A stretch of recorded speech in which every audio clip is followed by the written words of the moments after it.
Hello বন্ধুরা, এই দেখো টিফিন হবে স্কুলে, আটাটা মেখে নিচ্ছি। তারপরে কি বানাবো তোমরা দেখতে থাকো।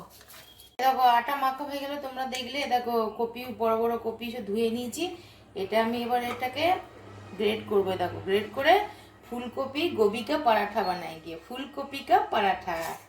তো চলো বানিয়ে নিই তাড়াতাড়ি ঝটপট করে।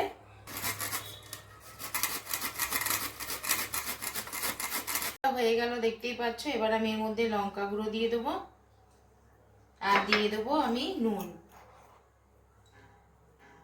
দিয়ে এটাকে পরিমাণ মতো একটু জিরে দিয়ে দেবো, গোটা জিরে, কাঁচা জিরে। দেখো তো এবার এটাকে আমি মিক্সড করব।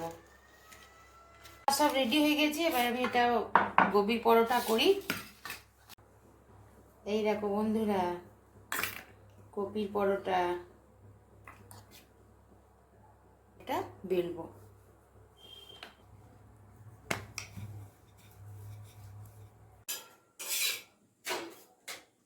বন্ধুরা কে কে খাবে ফুলকপির পরোটা তাড়াতাড়ি চলে এসো, কমেন্ট করো।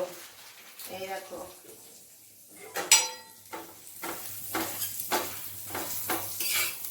কে কে খাবে বলো। ফুলকপি পরোটা, ফুলকপি পরোটা, গোবি পরোটা। বন্ধুরা কে কে খাবে চলে এসো গোবি পরোটা খেতে। শীতকালে গোবি পরোটা মজা লাগে, চলে এসো ঝটপট করে।